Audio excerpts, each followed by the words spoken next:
Okay, so as you know, this is Creative Mornings, our local Columbia chapter. So if you're not following us on social or any of these other social media accounts, please go ahead and give us a follow. That's the best place to get all the up-to-date news and information on our next event.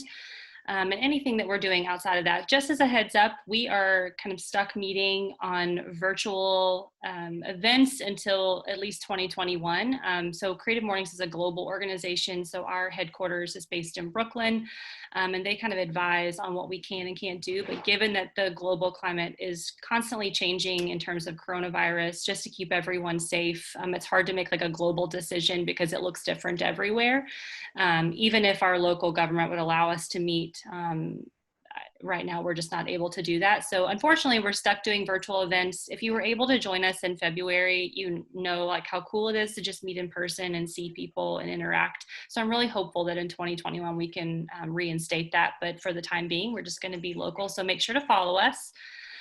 And then also, I think it's important to remember that we're supported by these excellent companies like WordPress, MailChimp, and Basecamp that are just helping us kind of stay afloat. So they help support our global initiative in Brooklyn, and then those folks support us. So without these, the following sponsors, they really wouldn't exist. So the first sponsor here is MailChimp. So MailChimp is our official global partner for marketing for all of our chapters. And what I think is really cool about MailChimp this month is there's a new, it says a new book reshapes our perspective. And if you're a book lover like me, events like this are really cool. It says it gives us a different lens to which to see the world, something new to stand up for. So MailChimp is hosting a virtual book festival called Buy the Books, which features a collection of emerging voices. And it's just a call to stand by new ideas, to be inspired by new, fresh viewpoints. So there will be some links and a follow-up email to everyone that'll give you the information on how to access this event. But if you're into books at all and you're interested in attending, I would highly recommend. I plan to attend this event. WordPress is our official global marketing, our global partner for web publishing. Hang on a second, someone is trying to get in. All right, so WordPress is our official global partner for web publishing. So since 2018, Creative Mornings and WordPress have joined forces to create this Own Your Content series. It's a series of interviews, toolkits, field trips that explore what it means to create, to share, and to own the work that you put into the world. And as a part of this exploration, Creative Morning talks broadly with creators like Grace Bonney, Jen Hewitt, and Paul Jarvis about everything from how to get past creative blocks in order to actually create your own content, and how to retain ownership and control of the work in an increasingly complicated digital landscape. So if you're interested in just learning more about creating your own content, whether that's personally or for your business, I would highly recommend checking out this Own Your Content series. And then our newest sponsor is Basecamp. So Creative Mornings joined forces with Basecamp, their official global partner for project management. I am just now getting acquainted with Basecamp. We're going to be using this as a leadership team that for our global chapter to just make sure that everyone's assigned the right thing at the right time and we're all on the same page. I've kind of dabbled in it thus far. So if you're on our lead team, expect an invite for that coming soon. But they've also created a new way to organize your mailbox. So it's called Hey. It's a new email service by Basecamp. It's designed around the belief that your inbox can be delightful. If you're like me, I dread opening all of my email inboxes. I think I have 6 on my phone, so I always just like dread opening those for various reasons. But this is meant to make it a little more interesting and a little more aesthetically pleasing and delightful. So if you're interested in this, I recommend giving it a shot. And then beyond our global partners, we have local sponsors. And so as you know, we have not been able to meet in person since February 29th, which just makes my heart hurt. But these folks I'm going to mention in terms of local sponsors have really championed our event since the very beginning, whether they've donated goods and services or financially donated or just been like local support for us. These include Camacho Coffee, Cosmic Sauce, Verbosity Interactive, and Equipment Share. So hopefully at some point, whenever we are able to meet in person again, these 4 sponsors will have a hand in providing coffee and breakfast for us, and just the ability to meet in person. So I'm excited about that. I really am crossing my fingers that we're able to do that soon. But in the meantime, if you've not checked out any of the virtual field trips that Creative Mornings offers, I highly recommend. There's some really cool opportunities for, you can see like some of these are just stepping into people's homes and they're teaching you a new skill set or sharing something creative that they're working on. It's a way to just like get outside of your home without leaving your home. So I know several of our community members have dabbled in these and have had a great experience. So I highly recommend if you're just looking for something to do. It's not quite like a masterclass, but just a little more fun and interactive. So I highly recommend these field trips. And then just as a reminder, as we kind of mentioned at the beginning, we're all kind of stuck meeting at home and all the chapters globally. We have 215 chapters all over the world, which is really incredible. I think we actually have some folks from our other chapters on this call today, which is really cool and supportive. If you're ever interested in attending another chapter's event, I know the time differences can make or break it, but if you're interested in attending what Sao Paulo is doing or what Dublin is doing or what Paris is doing, you are more than welcome to sign up to attend those events. Some of those might not be in English, so just keep that in mind, but otherwise it would be a great experience to see what other chapters are doing. I'm consistently trying to learn how we can be better at this. It's just really challenging to do these virtually.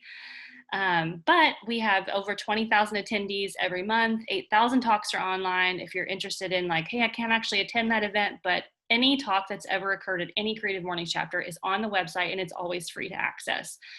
These events will always be free to you. We will never ask you for a membership fee. We'll never charge you for anything. This is meant to be a gift to you and to our community. So I highly recommend checking it out.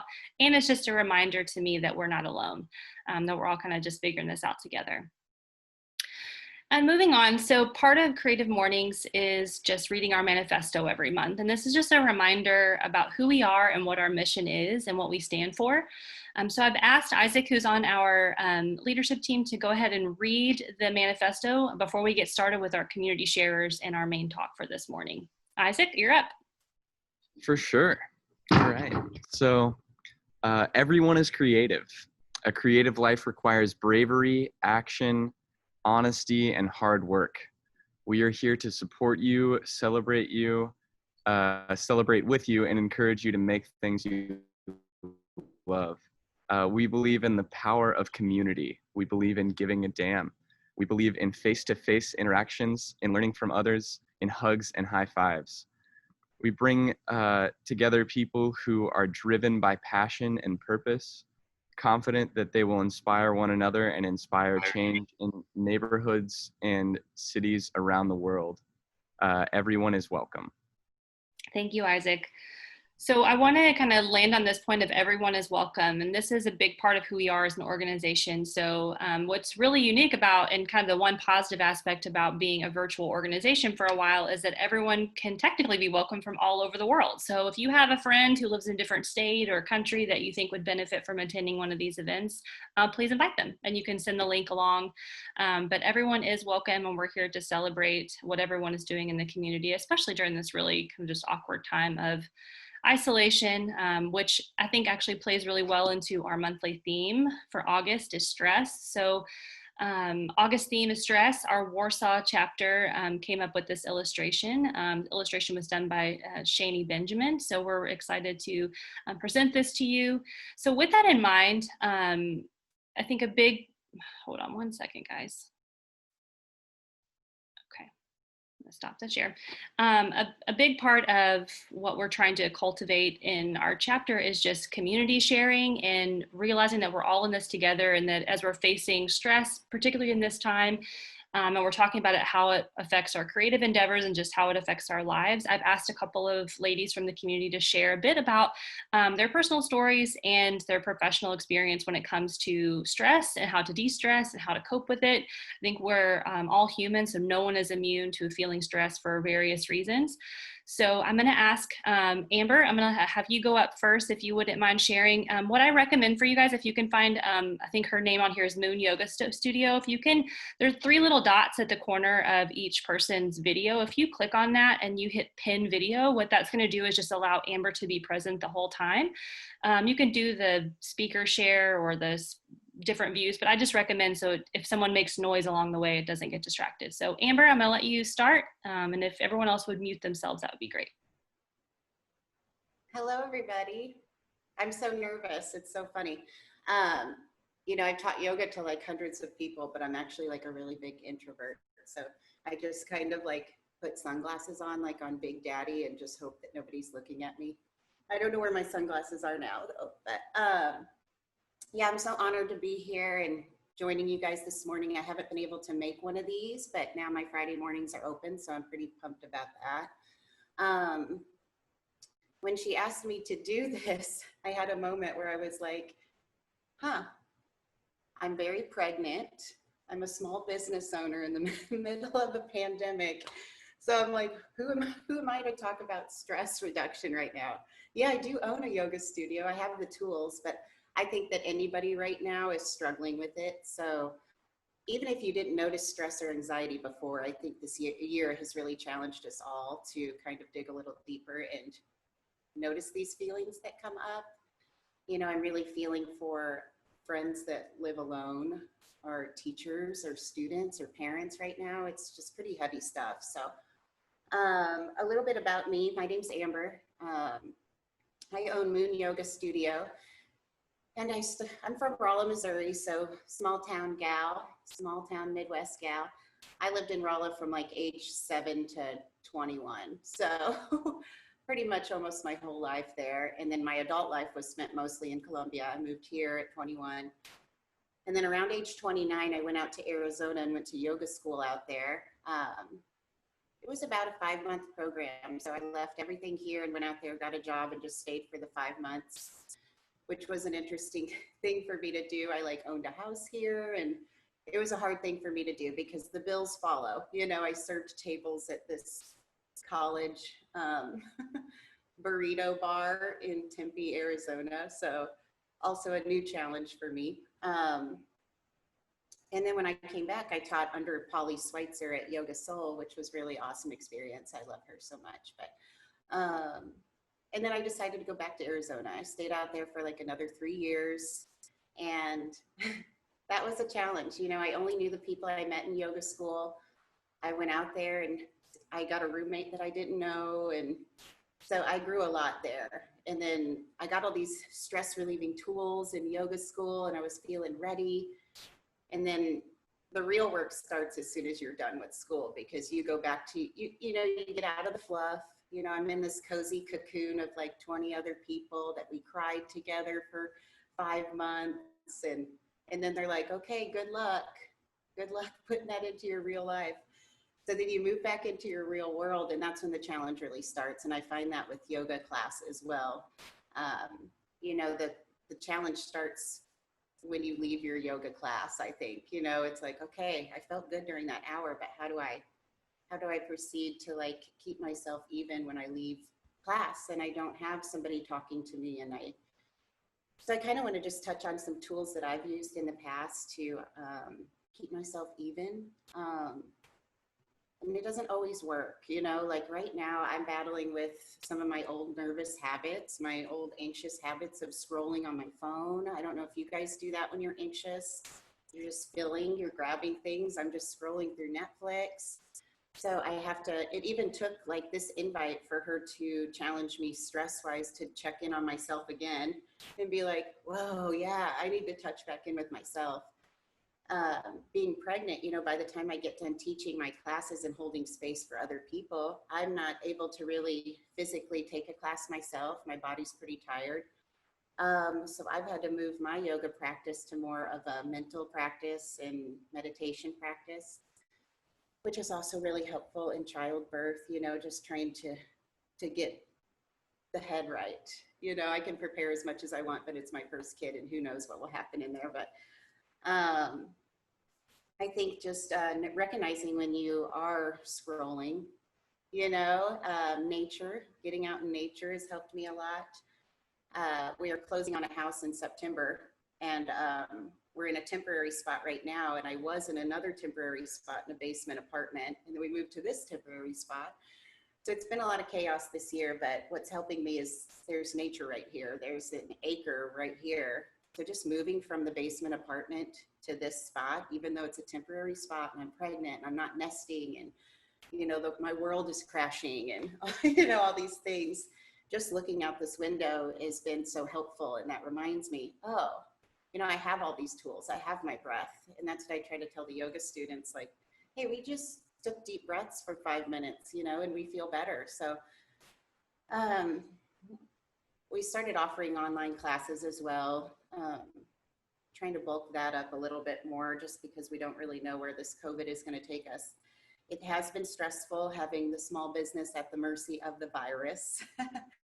Just like whatever it chooses to do is where my business will end up. So a little challenging, you know, having these tools. You know, there's a huge imposter syndrome when you're a yoga teacher. You're like, wait, I just had a really bad week. Like, how can I go into a class and tell these people like, oh, journal and have a great day? And just remembering that that's not real life all the time. You know, I can hardly journal for 2 days straight.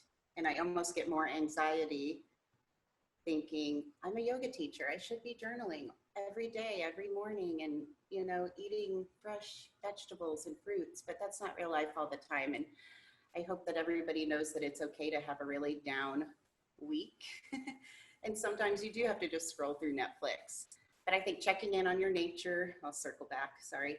Checking in on how much time you spend out in nature, checking in on if you're catching up with a good friend, you know, whether it is through Zoom or a drive-by or whatever you've got going on, and just connecting with yourself each time that things start to get a little crazy. Close the eyes, take your deep breaths. That helps me a ton. And just know that we're all in this together. I think what Lindsay said at the beginning, it is pretty scary. You know, I was so nervous even leading up to this. I didn't sleep last night and I'm only speaking to you guys for 3 minutes, you know? So it's, I think remembering that you do have a support system, especially here in Columbia.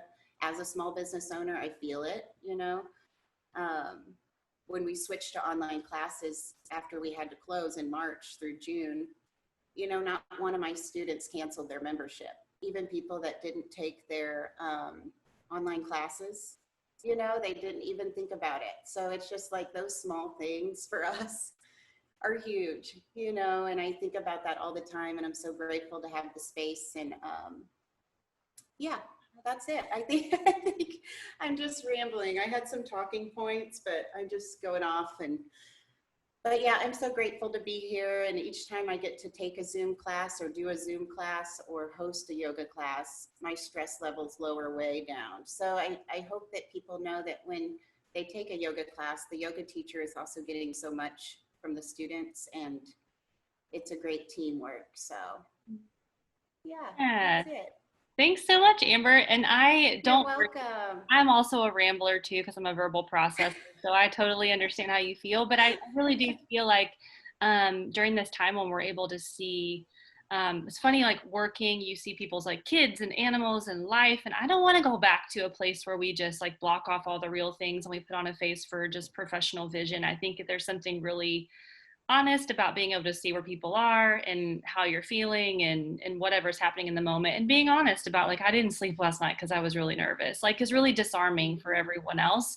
I think I always ask people to speak at these at the beginning, and it's like, well, no one wants to hear what I have to say. And you'd be surprised, like just those honest moments really do make a big difference for folks, knowing that you're a small business owner and you're fixing to be a mama, you know, like that's a lot of pressure. So just being transparent and sharing that, I think you'd be surprised how many women are on this call who are like, oh, I've been through that, or I'm going through that now. So I just appreciate your willingness to be transparent. Oh, thank you so much, everybody. Yeah, I think it was awesome. Great, thanks, Amber. Next up, Gretchen, I'm gonna holler at you and let you share a bit about your personal journey in nutrition and wellness and how that's helping you de-stress. So you're up when you're ready. Thank you, Lindsay. Can everyone hear me okay? Mm-hmm. Perfect. And I also just want to thank Amber. I feel like it was an anti-stressor just hearing Amber talk. I don't know about you guys, but wow, I already feel better. Well, first, good morning. Happy Friday. We're almost there. I'm Gretchen Allen, and I am a health and nutrition coach in mid-Missouri. And I wanted to share with you guys some of the tips that have helped me in the past when it comes to stress and inflammation, and just some tips in general. This is a really crazy time, and whenever we think about stress, I don't think we're always able to correlate it with nutrition and health. So I'm going to do that for you today. But just a little bit of background about me. I am a very type A person. I am the kind of person that tends to work a lot of overtime, and I can get very tunnel visioned in my tasks. I don't know about you guys, but I definitely can become that way. And I'm very, it's hard for me to deem when a project is good enough. I always chased for perfection in myself and in my work. So that was very tiring, as you can imagine. And that, in conjunction with just poor dietary choices, caused a ton of stress and inflammation in my own body. I have always dealt with acne. I've always dealt with oily skin. And so I feel like that was my body's way of kind of reacting to let me know, like, something's off here. But over the years, I really had to learn how to heal the broken pieces of my story, to learn, why is perfection such a big deal for me? Why do I constantly chase after that? And also just learning the power of healing foods and healing movements, so that I could actually build a foundation of kindness towards myself and authenticity towards myself to make me to actually want to take care of my body. Because I think you have to start there first. A little bit of information about what a health coach is. It is really all about just coming alongside other people and supporting them, encouraging them by fully listening to their stories and their goals as well. And so through that, we work together through sustainable practices and giving them just lifelong tools that they can use to bridge that gap between who they are in the present moment to being closer to the person they were put on this earth to be. And that's done through a very personalized transformation for them specifically, but also taking an emphasis on nutrition. That's what kind of makes it different towards other things. I'm going to go ahead and share my screen with you guys really quick. Hopefully you can see this okay. Okay. There is really so much information related to health and nutrition. We could talk about this for hours, but I'm going to spare you guys from that. I want to share just some basic principles so that you have a smooth starting place if you want to take a look at this more fully, just when it comes to tackling stress, because stress is such a critical subject and it is so relevant right now. So I was hoping to give you guys some tools that hopefully you could even apply today if you wanted to. So just a little bit of further information to show how nutrition and stress are correlated. Our gut health is a huge determinant of the emotions that we feel. It's crazy that actually 70 to 90% of our serotonin is housed in our microbiome, which is the gut. And as a reminder, serotonin is the happiness hormone. So by eating nutrient-dense foods, we cultivate a more clean gut, which actually leads to having clearer thoughts, more positive thoughts, and more positive emotions. But if digestion is off balance, then everything in the body is off balance, including our brain, including our spirit. They all reflect the state of each other. So it's a very holistic approach because it all is so intrinsically affected and connected to each other. Some healing foods that are beneficial for all of us are listed right here. But here's the deal. I feel like we all are told, eat your vegetables, have 8 cups of water a day. Like we all quote unquote know what the best thing is for us to do, but then life happens, right? And this is just a chance for us to really take a look at this area with intention and tune in to see what keeps getting in the way from what you know you should do to help yourself, and trying to take a look at those things so that it doesn't prevent you from reaching your optimal self. Health should feel like a gift is what it comes down to. It is not a punishment, but I feel like a lot of times in order for us to take care of ourselves, we almost have this like regimented, cruel approach to our body. And really there's no such thing as one way of eating, as there's no one diet that works for everyone. We are all so unique You all are so wonderfully complex. So the optimal version of ourselves is going to be different for all of us. And that's due to, we have different blood types, we have different genetics, we're from different regions of the world. And so that really does affect how our body takes in food and certain drinks as well. Instead, I just want to encourage you all to really have an intuitive way of eating where you can learn to really listen to your body and trust what it's asking for. And this just takes place through small, gradual adjustments at a time. But stay curious and be gracious with yourself as you experiment with different eating styles to see what really works for you. After you eat certain foods, really pay attention to how you feel afterwards. Do you feel better or do you feel worse after eating something? And some of the common reactions are, and they can be instant, like you feel just foggy, you feel really heavy, you feel sluggish, or do certain foods make you feel more vibrant, make you feel more energized? So take a look at that, but really too, sometimes it takes a few days for our body to respond to certain things. So it might be a good chance for you to just kind of notice, like for a few days, like, does any acne appear? Do you feel bloated? Because sometimes it does take a little bit longer for that stuff to happen. But it's not just all about nutrition, right? There's so many studies that have shown that we can actually take place doing a lot of different activities to decrease the stress and inflammation in our bodies. And I know sometimes when we think about self-care, we almost feel like, oh, I can't do that, that's being selfish, or I feel spoiled whenever I do self-care. Really, all it is just engaging in activities that bring you joy and bring you energy, and it fills you up on a really deep level, ultimately just making you feel more like you. It's a chance for your body to wind down and actually repair itself, because just like our computer, our brain has multiple tabs open a day. And you sometimes have to reboot your computer in order for it to work functionally and properly. So we have to do the same thing for our bodies as well. And this can be small, it can be quick. You don't have to spend a lot of time doing it, but try to engage in these activities frequently that make you feel like you, because then you can actually give from a more sustaining place and a more loving place because you feel like yourself. And that's what we all need. A couple of things on here that I'm not sure if it's super wide known what they are, is one concept that's called grounding. And grounding is really interesting because it's literally when you have skin contact with the ground by walking barefoot, your body sucks in all of these free electrons and negative ions that's in the earth. And we use that in our bodies as a huge anti-inflammatory to combat excess free radicals that happen from stress. So it's the cheapest, most effective way of gaining an anti-inflammatory into your body, and you don't have to spend any money. You just need to go outside and just walk barefoot. But the problem is we usually are wearing shoes, and that breaks off that electric connection that we have with the earth. So that's one thing you can try. Another one is a concept called forest bathing, and sometimes it's called nature bathing. But this is the idea that nature is therapy. And just for like 15 minutes a day, this is a Japanese practice where the concept is if you immerse yourself under tree cover, so like if you're walking in the forest or the woods, it's really just taking in the atmosphere through the 5 senses. So it's very intentional when you're doing this. It significantly reduces stress. It improves your happiness and creativity. It improves your hormones. And it also lowers your heart rate and your blood pressure. And it's interesting because it's not just, you know, a whimsical idea to go outside and get some fresh air, but doctors are actually starting to prescribe people spending time outdoors because of these health benefits. And again, you don't have to spend any money doing this.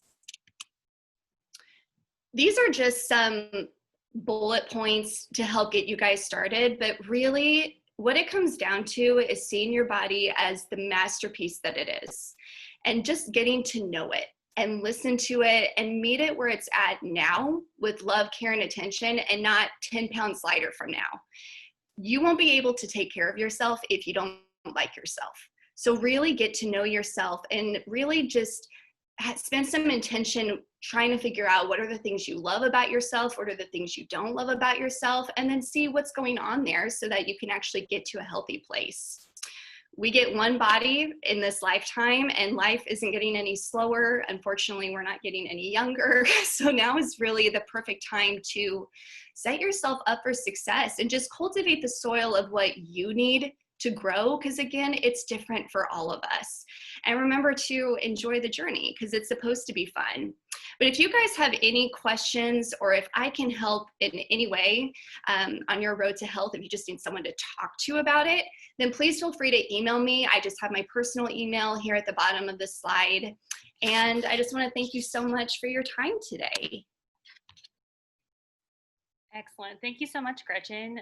It's very cool what you're doing. So for some of you who don't know, Gretchen and I used to live together, and she was doing something totally different than she's doing now. So I think it's really cool to see how she's kind of tapped into something that she's excited about and sharing with others. So we have one last person to share from the community before we get to our main speaker today. So I'm going to tap into you, Amanda. Your time is up, so whenever you're ready, feel free to share. And then after that, Carrie, I will let you introduce our main speaker for the morning. Is Amanda here? Okay, yep, sorry, just figuring out the mic.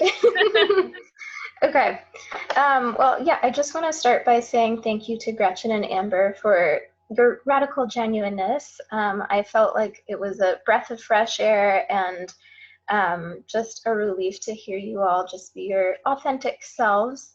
I feel like what I'm going to talk about today ties in really, really appropriately with what you all talked about. And so I just want to start by saying a little bit about myself. So my name is Amanda.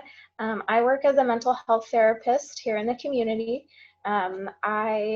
My specialty area is called dialectical behavior therapy, which is a type of therapy that is specially designed to be effective for people who have significant issues with emotion dysregulation and like interpersonal difficulties, challenges with relationships. And so I often work with people who experience a lot of stress. And I also, as a fellow human being, experience stress. And so I thought I would share with you all a little bit about some of the professional skills I use with my clients, as well as how I use those skills myself personally.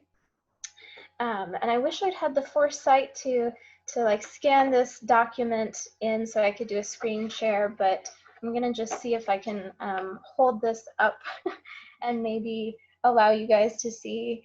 So this is what we call a diary card. And a diary card is just a card we use. It's like kind of like journaling, where we ask our clients and ourselves actually to log this every day. So it's helping us just keep track of our daily moods, keep track of our eating, our sleep, any significant events that go on that impact us and influence us. And then on the other side of it, it just has different skill areas for skills that we can use to help manage, emotions as they come up. So before I get too much into that, I also just want to say, like, a lot of the times when I'm working with people and when we're working on managing stress, I find it helpful to help folks understand that there's like two types of stress you can think about. So there's eustress, which is like kind of a healthy, enthusiastic stress that drives us and motivates us to do things. That's that kind of internal physiological arousal that we experience when we're motivated. And then there's distress, and distress is a less healthy type of stress, and it's the stress that we feel when we, might be avoiding doing something, or we might feel overwhelmed by something. And so a lot of times when I'm working with folks, what we're doing is working on managing that distress. And so kind of coming back to the treatment, there's 4 core skill areas that we work on. And so that includes core mindfulness, interpersonal effectiveness. Sorry, I have my cat in my lap and she's kind of wiggly. Emotion regulation, and distress tolerance skills. And so each of those core skill areas are things that we work on, both the therapist and the client, in order to help effectively manage distress. And that distress can manifest as, your typical like anxiety and worry, but it can also manifest as, feeling short of patience and noticing that you're more quick to anger, or noticing that you're feeling more overwhelmed with things and more impulsive, or just feeling, like more down, more sad, more depressed. And so there's all these different ways that this distress manifests. And so, like I said, there's those 4 core skill areas. The main one I wanted to focus on today is core mindfulness, because this is kind of the fundamental foundation of all the other skills that we use. Mindfulness, for the purposes of the type of therapy I do, really just means taking a moment to pause and be aware and be fully in the moment that you're in.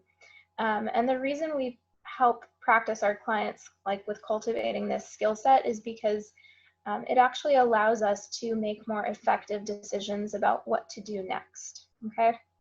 And so there's some misconceptions, I think, that mindfulness means being like super calm and zenned out all the time. And that's not the case, at least for, the purposes of therapy. What mindfulness means in this case is just being able to, like I said, kind of take a pause, take a moment, observe what your internal experiences are, observe the experiences around you, and to be able to let that guide your decision making a little bit more. Because oftentimes when we get caught up in kind of the what ifs and the future focused thinking or the ruminating about the past, it guides our decision making, but in typically pretty ineffective ways. And so one way that I practice mindfulness with my clients is just taking time at the beginning of our sessions to kind of check in on ourselves. We might just focus on our breathing, just notice what our natural breathing tendency is without trying to change it. So again, the focus isn't on changing the experience, it's just on noticing the present experience as it is. And that really ties in with this concept of radical self-acceptance as well, just being able to kind of accept each moment as it comes, accept ourselves as we are, and to know that is enough, and that we will make the decisions we need to make moving forward. For me personally, one of the most mindful experiences, like I alluded to earlier in our meeting today, relates to horses. I am definitely not afraid to claim the title of crazy horse girl, or having horse girl energy. And I feel like for me, that's one of the most grounding, most mindful experiences I can have. Part of the reason for that is that when you are, so I have a horse, her name is Ginger Snap. And when I'm riding her, really what we're doing is communicating. We are essentially doing a job together. And so that requires leadership on my part, to be able to communicate with her and kind of gently direct her into what to do. Even for simple things like turn left, turn right, stop, go forward. If I'm too caught up in like the what ifs, or if I'm ruminating about how she was behaving, maybe, a couple strides back, I'm not going to be able to stay grounded in the present moment and effectively lead her. And so it's a very mindful experience for me to just be on my horse, be in the moment, really feel what she feels like underneath me as I'm riding her, and to be able to kind of sense how she's feeling in order to guide how to lead her next through that ride. So that's just a little bit about my experience personally with mindfulness. As I think it was Gretchen was saying, being in the outdoors is also like a very mindful experience. I love to take my horse out in big open fields or on trail rides, and just kind of take a mindful moment then to absorb everything and to just be in that moment. And I really do encourage my clients to try and take time to find ways to do that for themselves as well, even if it's something super simple, like tuning into your 5 senses as you're eating a meal, kind of noticing the way that meal tastes, the way that meal smells, the texture, the way it sounds, crunching in your mouth. Even these like really simple everyday experiences, there's ways that we can tune into that and immerse ourselves in that moment. And from there we can be in a more centered state of mind to make effective decisions about what to do next. So I have tons more information I could share with you guys about these different types of skills, but I know we've got limited time today. And so if you guys have any other questions for me about dialectical behavior therapy skills, or about horse stuff in general, or if you have questions about mindfulness practice, definitely feel free to reach out to me. I can put my email in the chat. And yeah, I just want to put that out there and encourage everyone to take a mindful moment at some point today. Thanks so much, Amanda. I really do appreciate you sharing. I have a heavy interest in horses. I grew up in Kentucky, so I grew up around a lot of horses, but they terrify me still. So I would love to learn more about how to overcome that fear. So really do appreciate you sharing. It's good to have you this morning. And so moving on, I do want to pass this off to Carrie. I'll let you introduce. I know we're running a little bit behind today, so I don't want to shortchange our speaker. If we need to go over a few minutes, we are more than happy to allow that. So Carrie, if you wouldn't mind introducing our speakers for the morning, and then we'll get started. Yeah, absolutely. Thank you, everyone. So Kristen Brown, she knows a few things about stress. She is the owner and chief creative officer of Hoot Design Company, a storytelling agency in Columbia. She knows the stress of building a business from scratch, managing a small team of very close-knit employees, and dealing with clients who sometimes forget why they hired an expert in the first place. Those are my words, not hers, but I have worked at an agency before, so I understand. Even before the pandemic, Kristen knew that keeping her small team energized and focused required more than just free snacks. Even before the pandemic, Kristen was creating an environment that made things less stressful, not more. And then came the pandemic, when all of those things took on a whole new meaning. So I will turn it over to Kristen to tell you a little bit more about her story, and then also to introduce Kelly Howe as well. Thank you, Carrie. And thank you guys so much for having me. I'm going to start sharing my screen.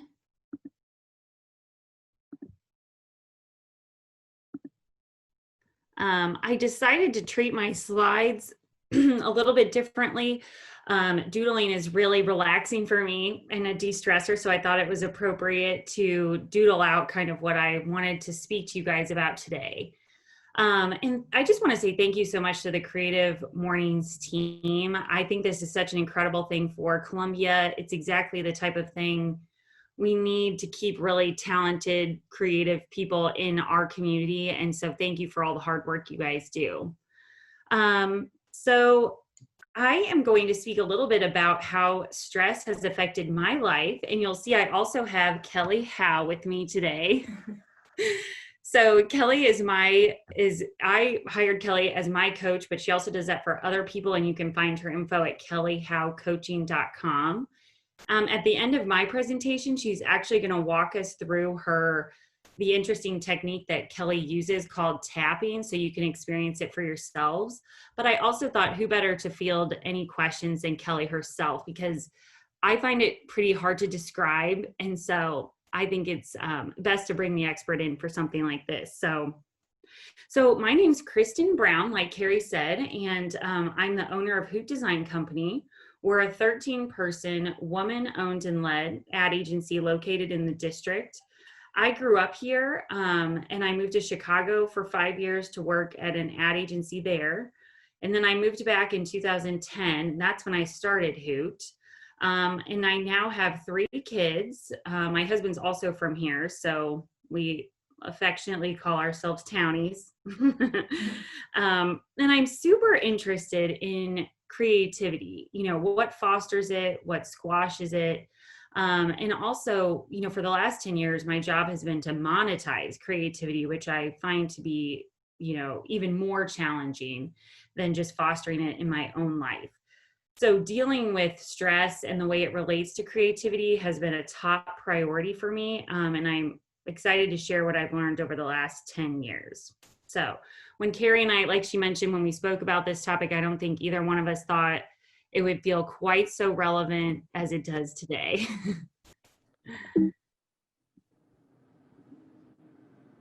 So specifically, I want to talk to you guys about the relationship I see between stress and creativity. For myself, and I think for a lot of the people that I have worked with over the years, the best, most disruptive and creative ideas come to us when we can be open and available to our subconscious, lobbying those ideas up to us like softballs. And that's super hard to do when your body is in fight or flight mode, which I'm sure we've all experienced. But when we're in a type of crisis, our body can go into fight or flight mode, which is our most basic instinct to stress. And in that moment, it's almost impossible to be open and available to that subconscious problem solving. I, for myself, find this to look in a very specific way. And I can tell you that that was very real for me in 2015. So that was the first time that I ever really experienced what I call stress blackout.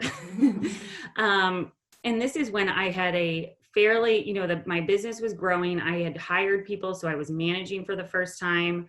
I have found management to be the most challenging thing I've ever done in my career, and especially managing creatives. I think creativity requires a lot of vulnerability, and so those environments can be highly emotional. And so I found myself, in moments of crisis, literally feeling like I was blacking out. So I would be having the same reaction that maybe my young employees would to, there's a client that's upset. There's an employee that missed a meeting because they were late, or a presentation. And I had this, like, literally my jaw would also hit the floor, and I had the most blank mind, not a single thought going through my head, which is not the way you want to feel when you're supposed to be the leader. And at that time, I was listening to this awesome podcast, startup podcast by Gimlet Media. And they had an executive coach on there, Jerry Kawana, talking to the leaders of that company. And this statement honestly kind of changed my life, because it's when I reached out to Kelly. And he said, if you're not conscious or aware through what I call radical self-inquiry, the culture that gets created around you is going to reflect pretty much your worst character traits, your shadowed qualities as a leader. So for me, this was the punch in the face I needed at the time to really reach out for help and permission to get help. I really loved what the previous speakers said about, like, self-care can feel indulgent and guilty, or make me feel guilty. And honestly, the idea of the culture around me being, reflecting back to me my worst qualities was terrifying. So that's when someone in my mastermind group recommended I reach out to Kelly Howe, who practices a really interesting technique called tapping. So Kelly works with the mind-body connection that we have, which is exactly what I needed. The fact that my body was shutting down at the most critical moment was the last thing I wanted. And working with Kelly has allowed me to, and it has been 5 years, so of, I would say, pretty thorough work, but it has really enabled me to deal with these moments now. I feel like a completely different person. My body now feels very calm in moments of high distress, whether it's with my family, with my kids, not that I don't ever yell at my kids, but in my office especially, I feel very calm, and I feel clear-headed when I'm dealing with something that would normally have put me into fight or flight mode. Another thing that was really transformational for me is by working with Kelly, it became so clear to me how important wellness is, and overall wellness is, to creativity and to a happy workplace, which is why we have tried really hard to invest in the wellness of our employees. I listed the things here that we try to do to think outside the box when it comes to treating the whole human experience. We're not different people than we are at home as we are at work. We're the same person. And so if we're not, committed to investing in our employees from a 360-degree view, I think that's only going to hold us back. So what we do is make sure that our employees have access to physical movement, whether through time or paying for a gym membership, row engine room, body refinery gym, or personal training. We also pay for their mental health. So working with Kelly was so transformational for me that I wanted to make sure all of our employees had access to it at no cost to them too. So they can see Kelly at any time. We also reimburse them at 50% for other mental health services like, talk therapy. And lastly, we want to make sure that they have flexibility, because I think, as we all know, work and life are like this. I always like to say it's work-life harmony, not work-life balance, because it never really feels like it's balanced. But when you can have a more of a connection and a fluid relationship between work and life, I think that's probably the best we can hope for. And so I kind of just wanted to put that out there, that I think that for a lot of employers, it's not just an investment in your people so that you retain great people, but it's actually an investment in better work and more productivity. And you might find if you bring this to your employer that they might be more open to it than you might think. And lastly, before I throw this over to Kelly so that she can really walk you through a tapping experience, I just want to say how grateful I am to be able to do this kind of work. I think it's incredible to be able to be creative every day and get paid for it, and to see the magic that we make as an office out in the world, making businesses better, moving culture forward, and really creating change. And I think we have to honor that by really taking care of ourselves, our bodies, and our souls. Basically what the three ladies said before I got started as well. So I think that's the perfect point for me to hand it over to Kelly. Hi, guys. Thank you, Kristen. Hey, I want to jump in really quick. Kristen, if you wouldn't mind ending your screen share so that we can pin Kelly's video while she's doing this exercise, I think that would be great. Oh my gosh, yes, thank you. If you guys just want to pin Kristen's video, it'll allow you to see Kelly up close and personal. Okay, here we go. Okay, so here we go. Thank you, Kristen. So when she invited me to be a part of this, I got really excited because stress is my expertise. I've been learning about this really my entire life. I would say that I kind of was put into circumstances as a child that led me to more stressful experiences than maybe the average person. But at the same time, it's not the worst, right? It's not the worst of life. I do have loving parents, and I wasn't sexually abused and I wasn't physically abused. So I found myself as a child really early feeling a lot of stress, but already getting that mindset that said, but it's not that bad. It's not that bad. It's not that bad. People have it worse. And that was part of my coping mechanism. And the reason I'm bringing that up is because there's a whole lot of that going on with the pandemic right now, right? It's like we are all under more stress than we've ever been in our entire life.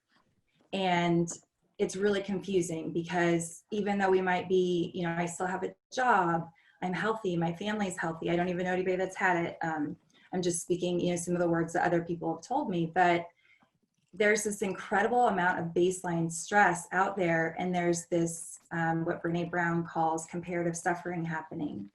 And people are really confused about how to deal with that. And people are really confused about like, how do I experience so much stress when people have it so much worse, right? And that's part of my soapbox that I'm excited to share with you all, is that your story is important. It always has been.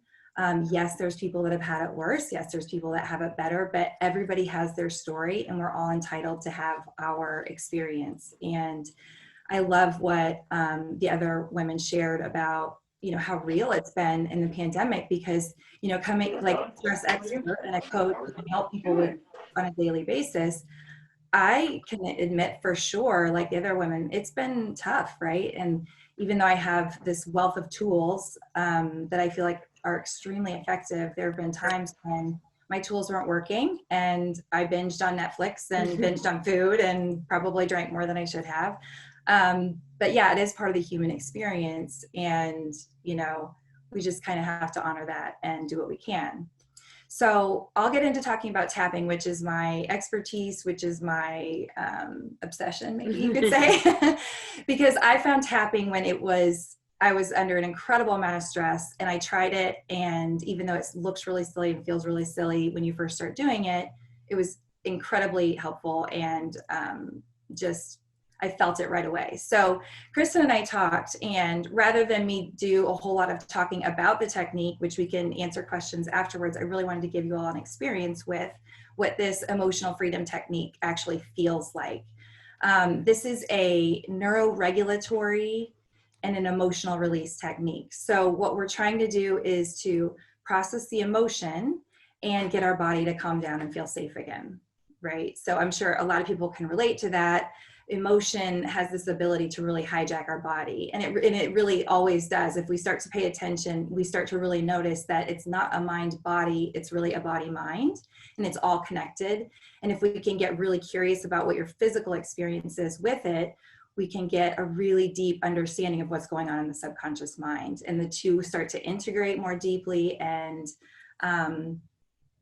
it gets a lot easier to work as like a whole functioning human. And I just think tapping is a cool experience with that, because we talk about our feelings, we physically tap on our body, so we feel it at the same time.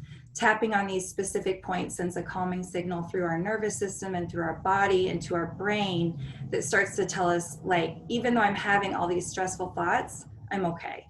And we can see that there's a lot of studies, a lot of research out there to back this up. Really cool stuff with fMRI, where they can actually see the brain waves changing. We can see the areas of the brain lighting up differently as soon as we tap.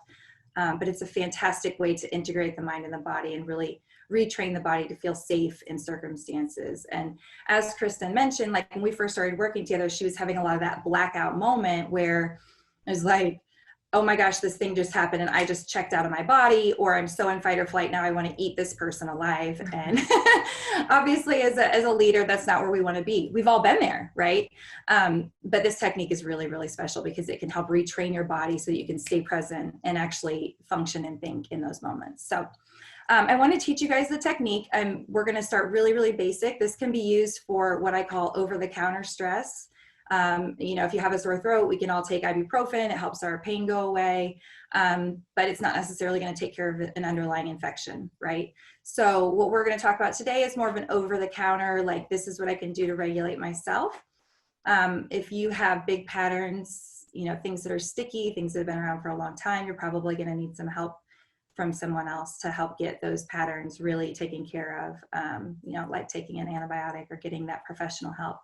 So I'm going to teach you guys the tapping points. This always feels really weird in the beginning, but just bear with me. I promise it works. I'll do it with you. Yes, Kristen's going to tap along with me. So the first point is on the side of the hand.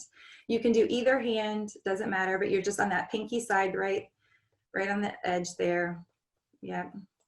And just a reminder that every time we tap on our body, we feel it, right? So that means that there's a signal going through our spinal cord, through our nervous system to our brain, and we're sensing it. So if you think about being in fight or flight, that state of mind, that state of being inside says, I'm not safe and I want to either fight someone or I want to run away from it, right? So this signal going through our body when we're in fight or flight, they don't match, right? And it eventually our brain starts to go, wait a minute, maybe I'm not actually in as much danger as I think, because there's this really calming signal going through my body right now. And it starts to beat out the thoughts in our mind that are creating a lot of the stress, okay? So the next point is just on the top of the head, and you can just mirror me. And actually some people start on the inside of the eyebrow, and it really doesn't matter as long as you hit all the points, okay? Each of these points is something that we use in Chinese medicine. It's a different meridian, which lines up with different emotions, different organs in the body. And then just on the inside of the eyebrow. And so there's a third eye point right in the center. But this one is actually a little bit to the side. It's on the inside of the eyebrow. This is a bladder point in Chinese medicine. And the bladder is all about containing emotion. So if you are really good at containing emotion and like kind of being the strong one for everyone else, this one's probably going to need a little bit of work so that you can help release that emotion on your own. Okay. Then on the outside of the eye. Yeah. And then under the eye. And the first time I learned this and I was tapping by myself, I thought I was on candid camera, just so you know. I really did. I was like, oh man, I'm going to be on Ellen or something. And then under the nose. This is a large intestine point in Chinese medicine, which is all about letting things go. And then under the chin. A lot of times we haven't even gotten into the process, but you'll start to feel your body just start to relax a little bit. You might find a point that you like more than the others. That's okay. That's just one that you can work on more. And then the next point's under the collarbone. So this is, if you were to tie a tie and then go down about 1.5 inches into either side, there's a hollow right there. A lot of times that's tender. That's a stress point. It's a kidney point in Chinese medicine. So that's one that you can easily rub while you're in meetings, at the grocery store, while you're driving. And that just is a very calming point. And then the last one is under your arm. And it's kind of like nipple line and under the armpit. Yep. And then we'll just take a big deep breath. So even with nothing else, if you just start tapping on those points, you're going to start to tell your body that you're in a place that you're a little more safe than where it might be trying to go. Okay. Now we all know that we're not like necessarily running from tigers or bears right now. Most of us aren't experiencing that.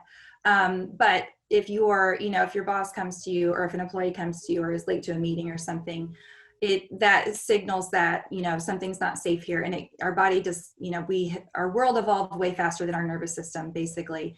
So we can kick into that same fight or flight response from seemingly smaller triggers. Okay.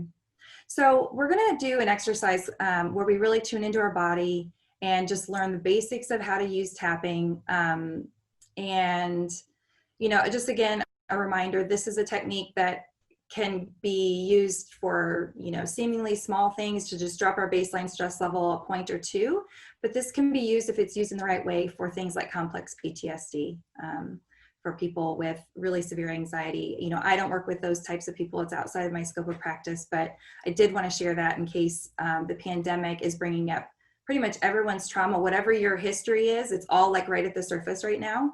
So even if there's things like sexual assault in your past, you know, really old stuff just went right to the surface with this pandemic because all the powerlessness, the helplessness, the anger, the confusion, the fear, it just brings back all those traumas.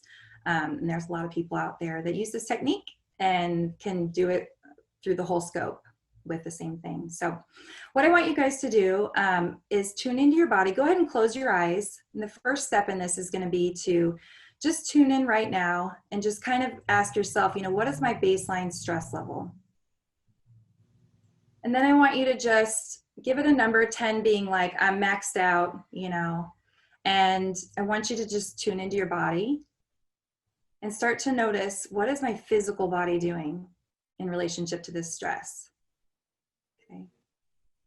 Now it's probably not terribly high right this second. So if you need to think about like something that happened yesterday that really stressed you out, that will probably activate it in your body. But I want you to just start to notice where you feel it. Some people will feel their chest tighten. Some will feel a lump in their throat. Some will just feel the energy start to drain out of them and they'll get tired and exhausted. But notice it for wherever it is for you. Okay. And then I want you to kind of tune into that heart center chest area because a lot of times that is constricted with stress.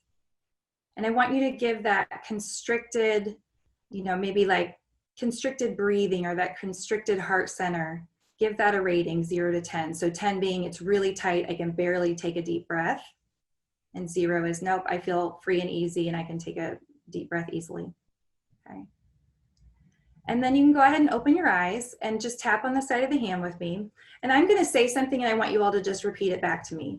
I'm basically going to be stating the problem, whatever we're working with, and then follow it with some sort of affirmation. Okay. So just go ahead and repeat after me. Even though I have this constricted breathing. Even though I have this constricted breathing. And I can feel it in my chest. And I can feel it in my chest. And you guys can go ahead and say it out loud. I know it feels really goofy by yourself, but it will actually help move it through the nervous system if you can try that. I don't know if you guys are muted or not. Looks like it. Yeah. And then we'll just say something like, I accept myself anyway. I accept myself anyway. Yeah. Even though I have this constriction in my chest. Even though I have this constriction in my chest. I'm going to be okay. I'm going to be okay. So we just state the problem and follow it with that affirmation. We'll do that 2 or 3 times. Even though I have this constriction in my chest. Even though I have this constriction in my chest. In this moment, I'm safe. In this moment, I'm safe. Okay. And then we'll go to the top of the head and just do a shortened version of that. So we'll say this constricted area. This constricted area. And then go to the inside of the eyebrow. It's hard to take a deep breath. It's hard to take a deep breath. And then go to the outside of the eye, this tightness in my chest. This tightness in my chest. And under the eye, this constriction in my chest. This constriction in my chest. And then under the nose, this constriction in my chest. This constriction in my chest. And under the chin, this constricted breathing. This constricted breathing. And under the collarbone, this constricted breathing. This constricted breathing. And under the arm, this constriction in my chest. This constriction in my chest. And then I want you to just take a big deep breath in and out. And that's just one round. We're just starting to get into it. But I want you to tune back into that same heart center area there. And just see if that feels any different. Okay, so for some of you, you might be noticing a little more openness there, a little more relaxed. You might be able to take a bigger breath. Anybody feeling that? Yeah. It does occasionally, well, I don't even know if I can say occasionally with the pandemic right now. When we start to tune into our body, we can feel even more of it. So if it's going up for you, that's not that uncommon. I want to show you another quick way to just tap on this and just kind of voice the stress, okay? So when we're tapping with other self-help tools, there's a lot of talk about being positive, right? Affirmations and being positive. Now, when you're tapping, and really only when you're tapping, if you're not tapping, I want you to go back to that space where you're being positive and you're affirming. But when you're tapping, it's all about voicing the true, authentic, negative feelings that we have inside there, okay? Can feel really icky in the beginning. But I like to explain to people that in our full spectrum human experience, we have our higher self that can see the broader picture and can see how everything's working out, and it's very positive. And we have our lower self, and sometimes they can be working against each other, right? So for example, in the pandemic, we're sitting at home, we have an air-conditioned home, we have all the things we need, we have all the money we need right now. And our lower self is out there, and it's like, I effing hate this. I hate being at home. Right? And we're like trying to be like, no, mm-hmm. No, we're fine, we're good, right? But there is that little voice out there. And if we're always battling with it, it takes an incredible amount of energy, right? So with tapping, we can voice that energy, let it move through our body. It helps our body feel safe. That part of us feels heard. And then the higher and lower self aren't in battle anymore, and they start to reintegrate. Okay, so I want you to tap on the side of the hand. And one of the ways you can use tapping is to kind of throw a little bit of a temper tantrum. Like I said, it feels weird, it feels gross. If you've done any personal development work, you're gonna be like, what is this?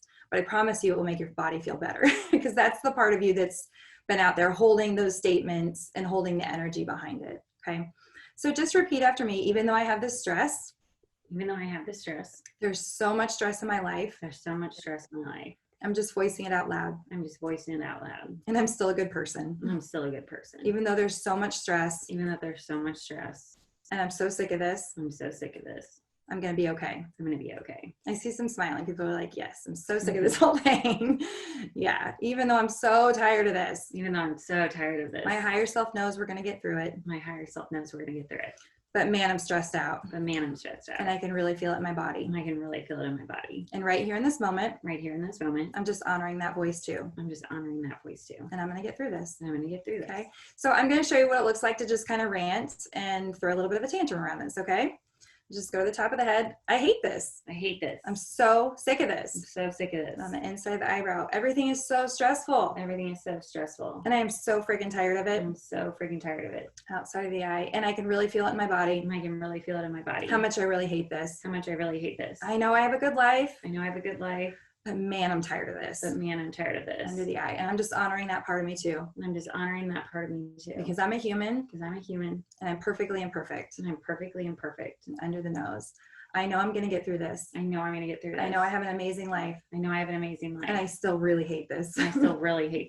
And under the chin, all the stress. There's so much to be stressed about. And under the collarbone, I'm so tired of this. I just want it to go away. It's driving me crazy. And it feels like it's never going to end. Ugh. That's my favorite, right? So just throw on the like, hate this. And then under the arm, all this stress. Okay, so just take a big deep breath. As goofy as that feels, just see what that feels like in your body. Anybody feeling some release with that? Yeah? Yeah, no. It's so hard to do this on Zoom because I can't tell. We can see. Yeah, so Questions? does anybody have any questions for me? That's, again, the very, very basics of it. And again, we're just re-regulating the nervous system. We're voicing these feelings that are in there. The people that I attract into my practice are incredibly good, mission-driven people. And it is really hard for them.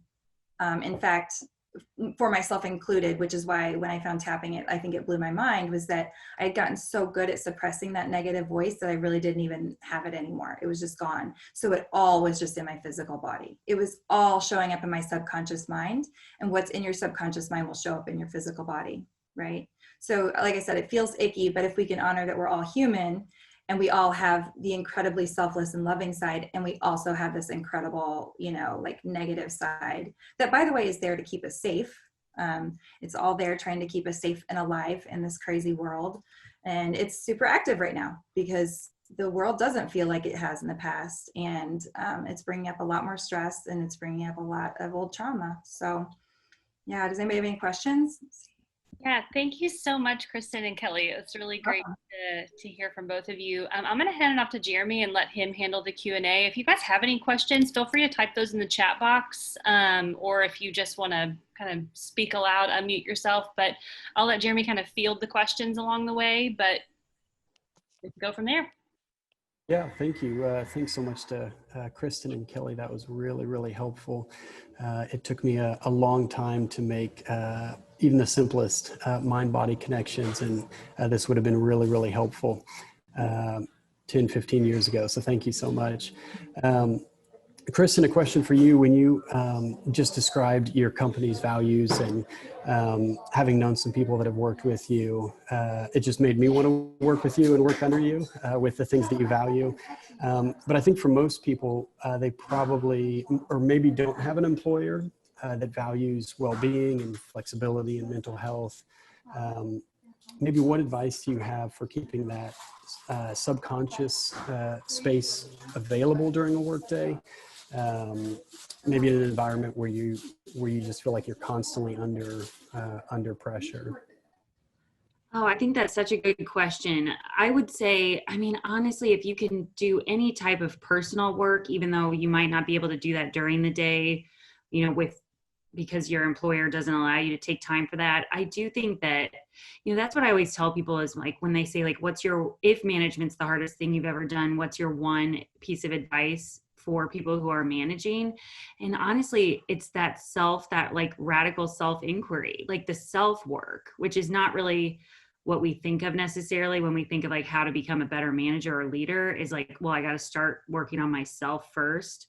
But I think that we just are all bringing so much of our baggage to the table that I would say, I think what the lady said before we got started made a ton of sense. Like, get that time in nature, find those, self-care techniques that work for you, and just make sure that you make time for it. I think for women especially, they can feel really guilty about taking that time or trying to make that time. And that's why for me, it almost became, when I was challenged with it, being oppressive to the people that work at my business, is when I was like, oh God, well, I can't do that to those people. So I'm going to go help, work on myself. So I think basically my first thing would just say, take this day as your permission that you need to do that self-work, and it's totally worth it for yourself and everyone around you. That's really helpful. A question just came in for Kelly. Is it okay to use just one area? In other words, when you're in public, or do you need to use all the locations together? Yeah, definitely. If there's a place you can tap on when you're in public and people don't notice, and that helps, absolutely. As I briefly mentioned there, each of the points is an endpoint on a Chinese meridian. So they're using a lot of these same points with acupuncture. And it does line up with different parts of the nervous system. So ideally, if you're really doing deeper work, you want to hit more of the points, but any amount of tapping is going to help you stay in your body and help regulate your nervous system and help that calming signal move through. So definitely one point, if you can get to it. There's even endpoints on the end of the fingertips. So if you just kind of press with your thumb, I'm not sure if you can see there, like on each of your fingertips. I do that. I was doing it right before we talked, just to kind of help me stay in my body. And just, you know, you just get a little antsy before you talk. And we were just talking about that before. It's like totally normal. There's a lot of great energy that comes with it, but it can kind of help you stay regulated as you're doing that. So. That's great. Thanks. A question for Kristen again. Maybe what do you recommend for somebody who finds themselves in a longer period of struggle in terms of trying to find that creative place again? You know, in the sort of the blackout or the shutdown mode, where you just don't feel like you can find any creativity within yourself. What would you recommend? Well, that's also a great question. I think for myself, I always say to the people in our office, like, I think moving out of your current environment is one of the best things you can do. So, you know, if it's like really a long-term block, this probably isn't that helpful. But I think, you know, for myself, it's like getting out of my office, whether it's going for a walk, going, you know, when we used to be able to sit at coffee shops, I would recommend that. To change the environment you're in right now. I also think, you know, looking into what other people are doing creatively, like going into a museum or taking in a creative medium that's outside of your own, is often really inspiring. But for me, I know changing the physical environment is usually the first thing that I try to do to release that. But honestly, tapping has been a really big game changer for me. Like, if I find myself in more of a blackout mode due to stress, the first thing I would do is tap, because it really has, I know it feels so weird, but you really get used to it and it becomes a really, really helpful tool. And I did want to say, for anyone with kids, I found it to be incredible for my kids. Oh my gosh, yeah. And I tap on them for the most part. Yeah, that's what I do for the most part. Until they get to be like, you know, 12 or 13. Yeah. My 10-year-old can tap on himself, but if he needs emotional regulation, I will just lay him down on the couch or something and just tap on him and have him talk to me about what he's going through. Kids shift so quickly because they don't have all the years of baggage that we do.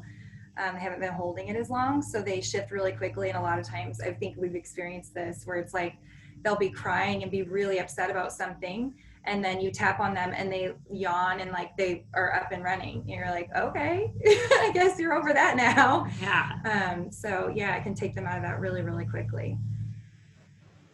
Can I add something too? I just thought of too with that.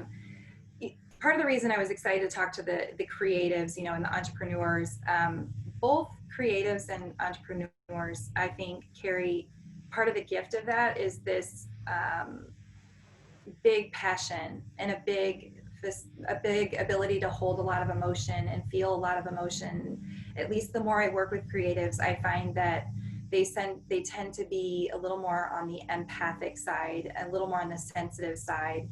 And particularly in the pandemic right now, we were talking about this yesterday, there is so much going on internally that we're all being forced to look at, but man, the global energy right now, you guys, is hitting everyone. And I think particularly for creatives, I really wanted to make a point to say that, because if you feel like you're getting whipped around by emotions that maybe aren't yours, you probably are.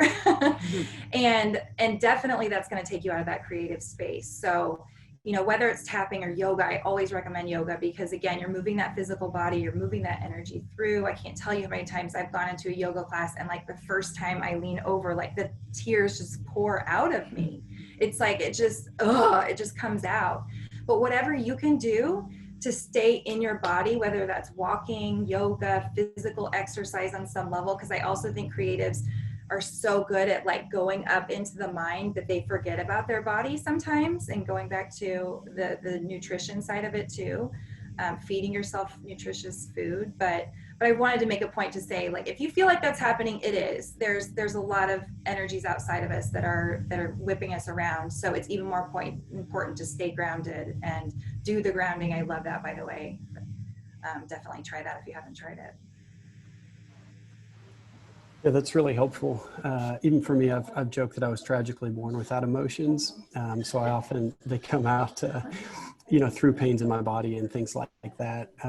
One of the questions that came in, and I was actually curious of this too, is if this is related to EMDR or... Yeah, they're very different, but they have a lot of similarities also. And I would definitely definitely recommend EMDR. I haven't personally done it, but a lot of the other therapists that I know, a lot of my clients have tried both and say it's very effective. So yeah, it's very similar. It's a lot of the same idea of, you know, focusing on a stressor or a traumatic or emotional wound, and then you do the eye movement, and it starts to break those neural pathways and create new ones. So yeah, I would definitely recommend that for sure.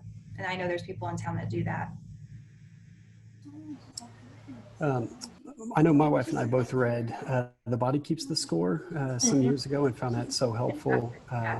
Do you have any other resources, or maybe even something easier than that? That's So many. You see my office, they're everywhere. Yeah, I always send people to, there's a book called The Tapping Solution. And if you want to learn about tapping, that is a great place to start. And they have a bazillion free resources on their website. They have an app. I think there's a free version of that that's very helpful. There's, what else would I send you guys to? There's another book, When the Body Says No.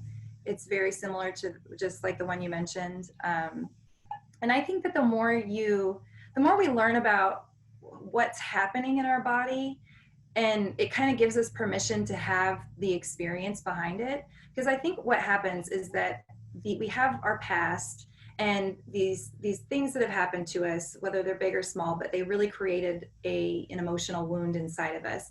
And then 5 years goes by and it's like, oh, I'm past that. I moved past that. But the trauma is still there. And so there's all these funny little ways that we can get re-triggered into that trauma. And the mind, if we're not really paying attention, is like, man, I'm having all this anxiety. Why am I getting headaches? Why all of a sudden is my throat tight all the time? What is happening? And we feel hijacked by our body, but it's really that there's something in our environment that's bringing up that old trauma, and our body's just showing us that it's still there. And that kind of goes back to what we were talking about earlier with the creativity. If our body's screaming at us, we can't get into that space to catch those ideas when they're flying at us. They're probably still coming, but it's like we're just not in a place because it's like everything feels so uncomfortable. We can't get into that place to do it. But the more we can learn about how our body functions, I think it gives us permission to be like, okay, that makes sense that this thing is still haunting me, right? I didn't get over it. Mentally I got over it, but my body's still holding on to it. And that's okay, because that's how we're designed. And it's designed to do that, to keep us safe. But it's just our world changed faster than our nervous system. We just have to honor that truth and have a way to regulate it and put those things truly in the past. And when I say that, when you have a memory and you've truly processed it, like all the way through your body, you can think about a terrible memory, one of the worst things that's ever happened to you, and you can feel nothing happen in your body. Whereas when I start working with somebody, like for example, on a car accident or something, or a botched public speaking event, you think about it and it's like, oh, you feel it like totally visceral through your entire body. After I'm done working with you, you'll be able to think about it, talk about it, tell other people about it, and feel no physical reaction. That's when it's truly been processed, right? Our mind can trick us and be like, oh yeah, I'm over that thing. It's done. But if the body's still reacting to it, it's still holding on, right? That's really good. Thanks. Lindsay, do you want to do a couple more questions, or are we getting close on time? I think we're probably way over time today, but I didn't want to discount the presentation that Kristen and, oh my gosh, Kelly, sorry, blanked on your name just a second, put together. So I really do appreciate both of you being here and putting that excellent presentation together. We're really thankful to have both of you in our community. So if you want to stick any of your contact info in the chat before we head out today, I think that would be excellent. If anyone wants to get a hold of you, Kelly, I think we do have your info on our Creative Mornings site too, just in case folks have not been able to access it, or you can email me at columbia@creativemornings.com and I'll be sure to put you in touch with the right folks. But really do appreciate both of you being here and showing us how to cope. I am if you couldn't see, but I am an anxious person, so I pick at my nails and my cuticles all the time. And so I think even that small exercise of focusing, just doing something else, I'm always counting on my fingers and picking. And I think these will be some nice coping mechanisms for me to like channel that energy otherwise. So I actually might be emailing you, Kelly, for some additional tools and help. But really do appreciate your honesty and just transparency for being here. And thank you for our community sharers for sharing their personal journeys and stories. In case you guys are interested in coming back next month, which we hope you are, we're always the third Friday of every month unless it coincides with a holiday. So I don't know the exact date off the top of my mind, but next month our theme is Spectrum. And our speaker is Marissa Whitley, who is the owner and designer at the Whitley Co. So if you're interested, she spoke as a community share a couple of months ago at our event, and she's just really dynamic and has a beautiful eye for aesthetics. So I'm really excited to hear what she has to say next month. So would love to have you join us. All the info will be on social and in your inbox soon. So if you need anything, folks, please reach out. But otherwise, always good to see you on Friday. This is really life-giving for me. So I hope it is the same for you. But otherwise, we'll see you next month, everyone. See you. Bye. Thank you.